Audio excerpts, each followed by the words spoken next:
आता आपली भाषा बघा, 2 कोसावर भाषा बदलते. मराठी भाषा 2 कोसावर बदलते. घाटावर गेलं की हळूहळू भाषा बदलत जाते, पण ती गोड असते.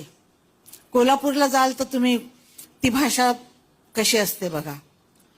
काय र कुठं चालल्या, आता या की इकडं, चहा प्या की, काही व्हायचं भाकर तुकडा खाऊन जा की, 4-7 कोर खाल्लं तर काय होतंय, तू बसले, अशी भाषा असते.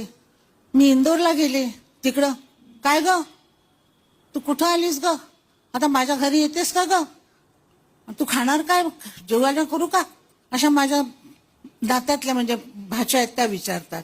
अशी मराठी आहे त्यांची. तिथून मी आजोळी गेले की व माय कुठं चाली राहिनीस, आमच्या घरला चाल की, असं अशी भाषा आहे ती खानदेशी भाषा. फक्त पुण्यामध्ये स्वच्छ भाषा ऐकायला मिळते. मला असं वाटतं की पुण्यामध्ये शुद्ध भाषा ऐकायला मिळते, कारण 75% शुद्ध भाषा आता राहिलेली आहे. 25% मुंबईमध्ये राहिलेली आहे. हे मुंबईचं नाव मी मुद्दाम घेतलं नाही तर माझ्या दारामध्ये उद्या 200 लोक येऊन बोलतात की आम्ही शुद्ध बोलत नाही होय.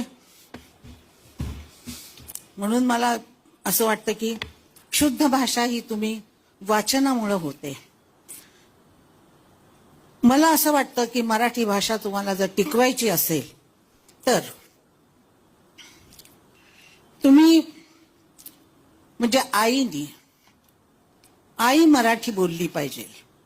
आई ही मुलाला संस्कार देते, भाषा शिकवते, घुटीमधनच भाषा मुलाला शिकवते, दुधामधून तिची भाषा येत असते पाहिजे. जर आईच मराठी नसेल, समजत नसेल तिला किंवा येत नसेल तर मुलगा मराठी कसा होणार, शिकणार. आणि ते आजच्या जगामध्ये इंग्लिश हे फार महत्वाचं आहे आणि खरंच महत्वाचं आहे, कारण मला माहित आहे की फार महत्वाचं आहे. पण आपली मातृभाषा ठेवूनही इंग्लिश शिकलं पाहिजे.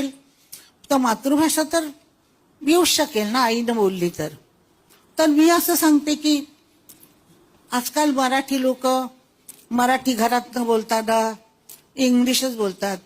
हे गुड मॉर्निंग, आता आई मुलीला गुड मॉर्निंग म्हणाली, मुलगी आईला गुड मॉर्निंग म्हणाली, सुप्रभात म्हणा की.